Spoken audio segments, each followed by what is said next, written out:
नमस्कार, देख रहे हैं देश न्यूज और मैं हूं आपके साथ दिव्या मिस्त्री। मोदी सरकार ने महिलाओं के लिए 33% आरक्षण का विधेयक पेश कर 2024 के लोकसभा चुनाव से पहले बड़ा सियासी दांव चला है।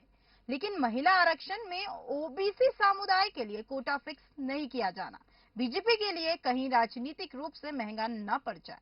केंद्र की मोदी सरकार ने लोकसभा और विधानसभा में महिलाओं को 33% आरक्षण देने का ऐतिहासिक कदम उठाया है।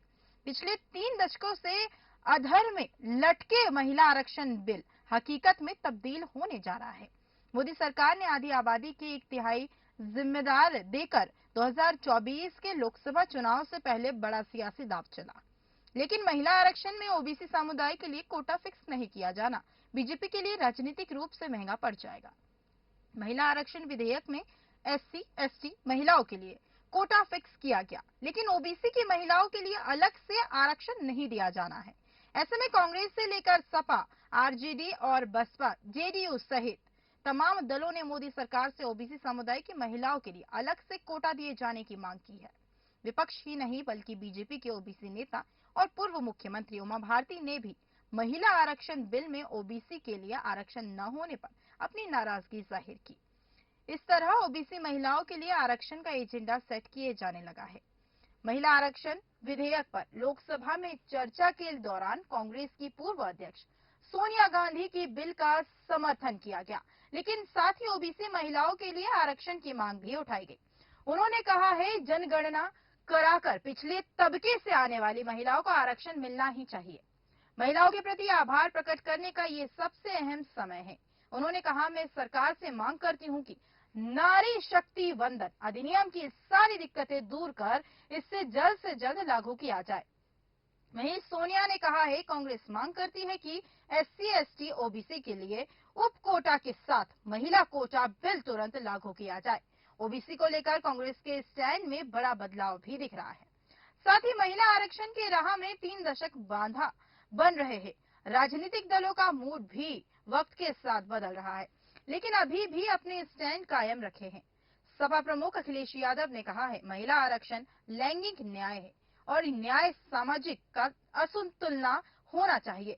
इससे पिछड़े, दलित, अल्पसंख्यक, आदिवासी की महिलाओं का आरक्षण निश्चित प्रतिशत रूप से स्पष्ट होना चाहिए।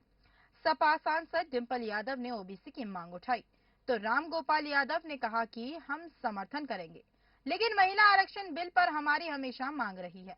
ओबीसी महिलाएं उच्च जाति की पढ़ी लिखी महिलाओं का सही तरीके से मुकाबला नहीं कर सकती, इसलिए उनके लिए कोटे के अंदर कोटा होना चाहिए।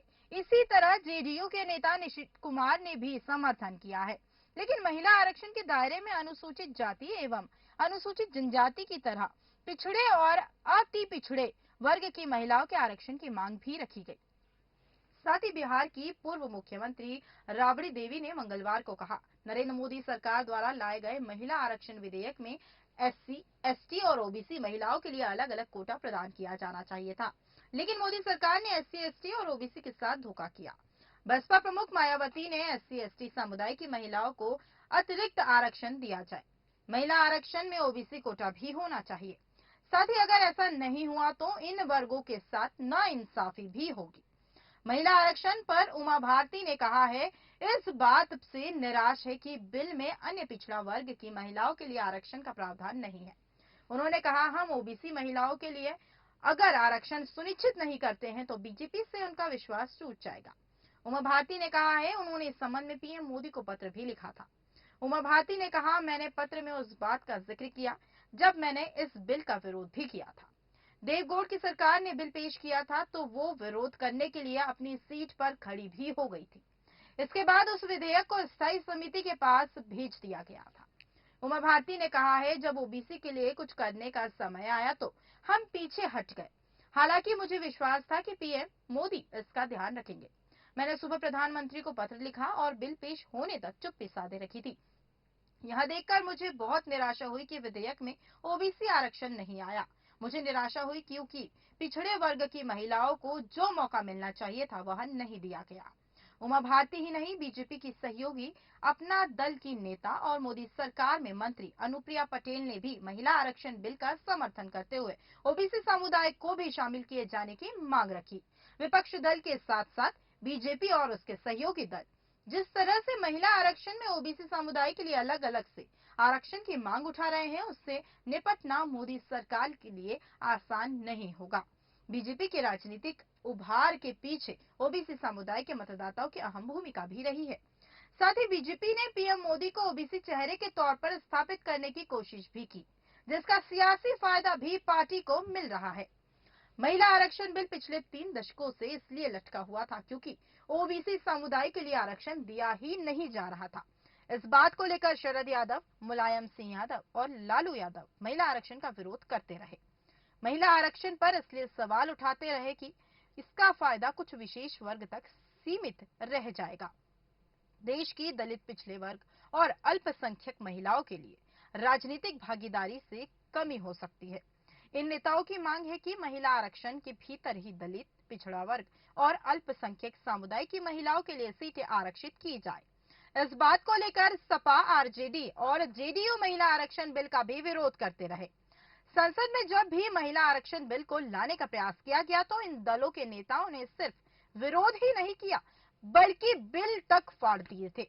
ऐसे में मोदी सरकार महिला आरक्षण लेकर आई है तो उसमें भी ओबीसी के लिए अलग से कोटा निर्धारित किया गया था।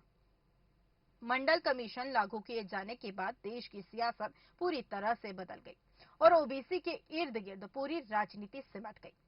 पिछड़ा वर्ग राजनीतिक धुरी बन गए हैं। बीजेपी 2014 में नरेंद्र मोदी की अगुवाई सत्ता में आई तो उसमें भी ओबीसी समुदाय की अहम भूमिका रही थी। ऐसे में महिला आरक्षण में ओबीसी समुदाय के लिए कोटा फिक्स न किए जाने का एजेंडा विपक्ष जिस तरह से उठा रहा है और जातिगत जनगणना की मांग लेकर मोर्चा खोल रखा है, उससे बीजेपी को निपटना आसान नहीं होगा। बता दें कि ओबीसी समुदाय के वोटों को साधने के लिए कांग्रेस पार्टी भी कोशिशों में जुटी हुई है।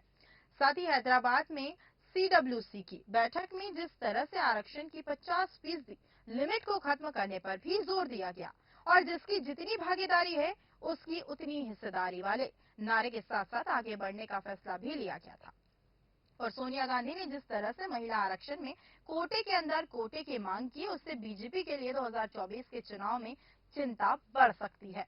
नीतीश कुमार ने लेकर अखिलेश यादव, लालू प्रसाद यादव जैसे ओबीसी नेता विपक्षी गठबंधन इंडिया अलायंस खेमे के साथ खड़े हैं, जिसमें कांग्रेस भी अहम रोल में है। ऐसे में ओबीसी समुदाय को साधे रखने के लिए बीजेपी और नरेंद्र मोदी को नया राजनीतिक दांव भी तलाशना पड़ेगा।